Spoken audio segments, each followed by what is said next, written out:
Welcome to the 3 Degrees of Freedom podcast, where we explore lifestyle engineering with our expert guests to bring you in alignment with your own 3 degrees of freedom, location, time, and financial independence. What's going on, guys? This is Derek again. Hey, hope you're having a fantastic day. Today I want to talk about the gap and the gain. It's a super powerful concept that I've already covered before, so a lot of you are wondering, wait a minute, I thought you've already covered this before. Isn't this a little bit cheating? Well, I would say that, yes, it might be a little bit cheating, but honestly, this deserves to be covered again.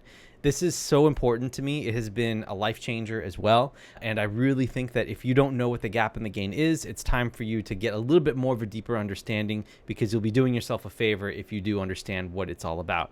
I think in terms of importance, it's right up there with The One Thing and with Who Not How, which is written by amazing authors, Gary Keller, and I think Ben Hardy, as far as for Who Not How, and then Dan Sullivan as well. So amazing books. You need to go out there and go get them. And especially if you're listening to this podcast, you're probably an audio person.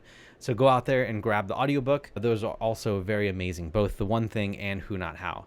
There's also a Gap and the Gain book, so go out there and do it. But I'm going to give you a rundown of what the gap and the gain is and how you can start to incorporate it into your life in a quick, bite-sized fashion for you in this in-between episode.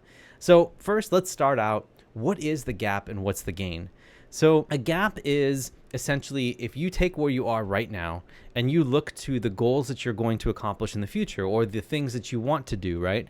It's the fact that you are looking at that as a missing piece of who you are, because you're looking out into the future and you're saying, oh my gosh, I don't have that. It's going to take forever. It's going to take me 5 years to get there. Or, I don't know how I'm going to ever achieve that.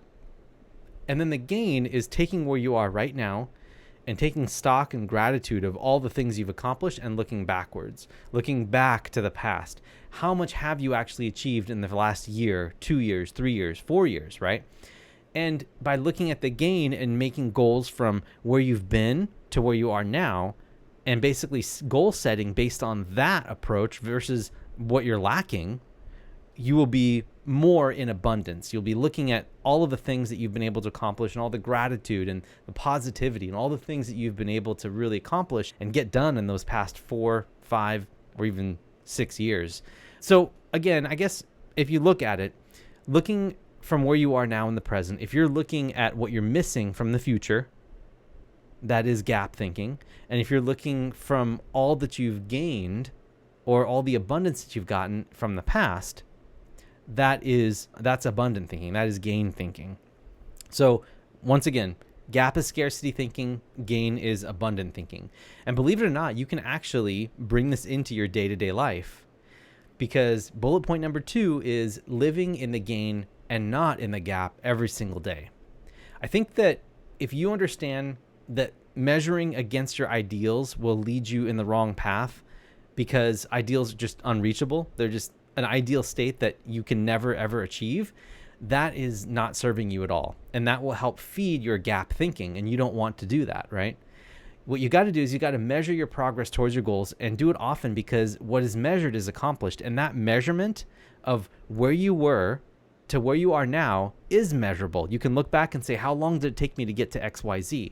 So if you invert that and bring it out to the future for you, right, using that same line of progress and also adjusting a little bit more because you're learning, right? So, if you said that you bought 6 houses in the last year and you want to, or the last 2 years, and you want to get another 6 houses, you may be able to do that in a year and a half instead of 2 years, because you've got experience, right? And you've got more resources at this point in time. So you got to adjust for that, right? But make sure that whenever you set your goals, you're doing it based from a place of where the gain was, where you were, right?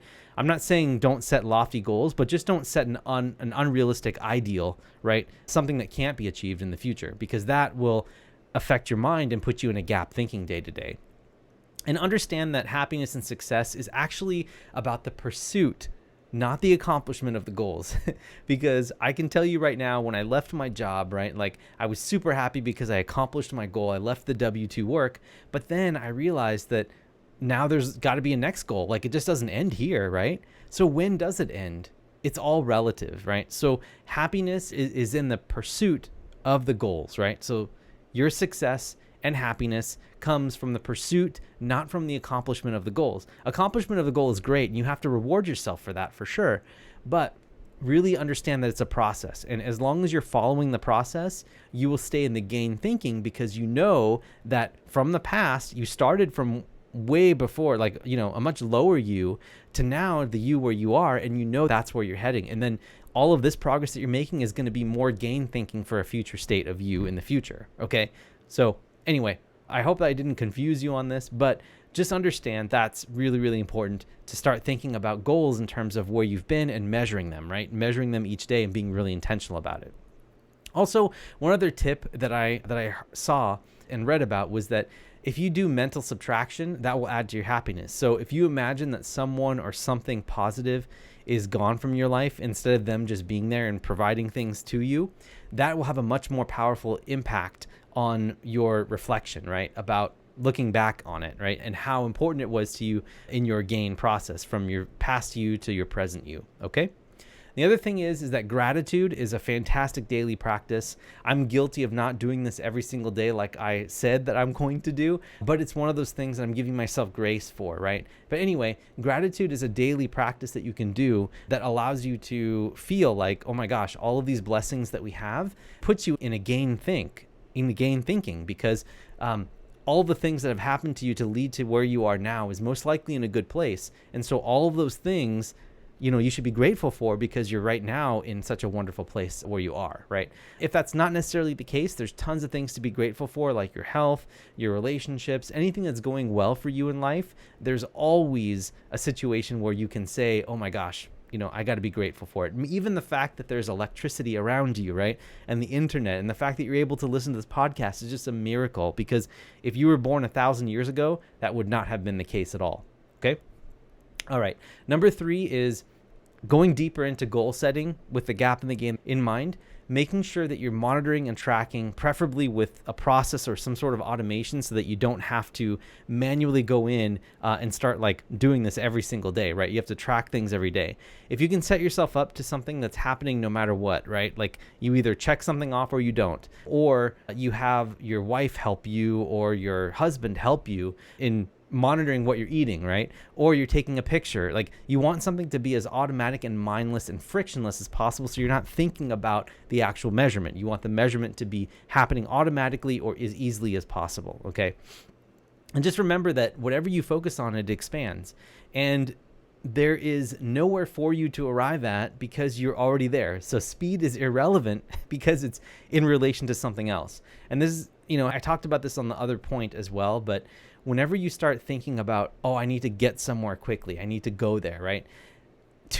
What are you comparing that to? If you're looking at someone else, right? If you're looking at another person who is a fellow investor or a fellow business person, and they're getting there faster, well, they have a different purpose. Maybe they don't have kids. Maybe they have more financial resources, or maybe they're sacrificing some things that you haven't seen. Maybe they're like letting their health go, right? And they're just putting all of their effort and energy and not caring what they eat, and their balance is gone. You got to be careful with who you're comparing things to. Speed is irrelevant. It's in relation to something else.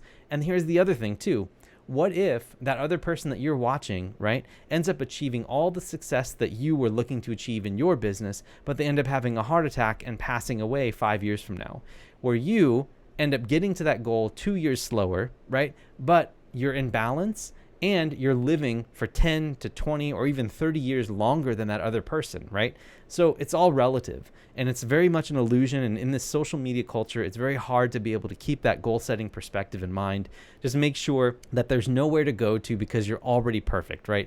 You already have everything that you need and you're on your way. And when you're on your way, because you've done it before, from where you were in your past self to where you are now, you've done that. You know that you're going to achieve your goal because you're just on your way. All right.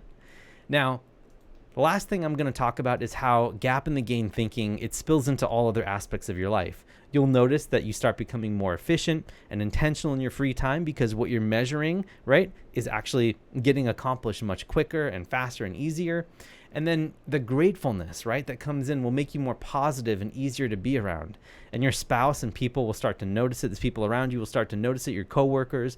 And then your health outlook and everything may start improving with the disappearance or reduction of stress or the reduction of all of that drag that you've had in your body. And so all of these things will start to compound. And again, I keep mentioning this in almost every in-between episode, that compounding is super important to me. And it's something that needs to happen automatically. And as you push that lead domino down, which could be this gap and gain thinking, you'll notice that you start setting the goals, you start becoming more intentional, you become more grateful, you have a positive attitude because you know where you're going and you know that the path that you're on is going to get you to where you want to go eventually. It starts reducing stress, people notice it, and it starts drawing you into more opportunities, which is just the ironic piece of how all of this works. So I want to leave you with this just because the gap in the gain thinking has been so powerful. It was a huge wake-up moment for me right when I needed it about a year ago when I started experiencing it, or it was 2 years ago actually when I started experiencing it when I was leaving my full-time job. And I wanted to reiterate this point with you after sitting on it and reflecting with it for the past couple of years, because it really is a super powerful tool, and I highly recommend that you go out there and go get it. So just as a recap, what we talked about was what the gap in the gain was. Number 2 is living in the gain and not in the gap day to day by just understanding some of these key principles that you can't measure against ideals. Know that what you're doing on the path is happiness and is success, and that's the accomplishment of your goals based on what you've done before. Practicing mental subtraction will add to your happiness, and then gratitude as a daily practice. That's the bullet point number 2. Bullet point number 3 is goal setting with the gap in the gain in mind, making sure that you're monitoring and tracking, preferably with some sort of process or automation, and keeping it going on autopilot so you don't have to have as much friction as possible trying to write something down, right? Or trying to do something, trying to remember. You don't want to have to remember something. You want to have a system that automatically goes no matter what. And then number 4 is having a gap in the gain thinking. It spills into other aspects of your life automatically. So make this your lead domino and put your mindset at the top priority. So that way everything else starts to get much easier, and your gratefulness and gratitude will start spreading out and inspiring other people to ask you how and why you've done this, right? And there you go. That is gap in the gain thinking revisited. I hope that it was useful to you. This podcast has been sponsored by my wife's business, Live Whole Wellness. And if you want to find out more about Live Whole Wellness and schedule a call with Dr. Sophie to talk more about this and any other ideas around wellness and how it can be a force multiplier for you, please go to livewhole.com and go click the book a time to meet with Sophie. Let me know. And there you'll get tons of information. She's going to help you. She's helped me achieve all of these amazing things. Everything that you hear from me has come from that basis. And so I'm so blessed and grateful to have a doctor that is so knowledgeable as my wife. So please go in there and check it out. And finally, for those who have listened all the way to this point, I want to thank you also for listening to this incredible content, or at least I hope it's incredible content. Please like, subscribe, and thumbs up, whatever. Comment on this because I really want to hear about you guys and get some feedback on how this is working for you, whether you're enjoying it or I need to make some tweaks. And I also want to get more people to listen to this content because it's super powerful and it's changed my life, and I want others to enjoy it as well. So thank you guys so much for listening. Really appreciate you, and we will see you guys next time. Go out there and get your gain thinking on. Talk to you soon.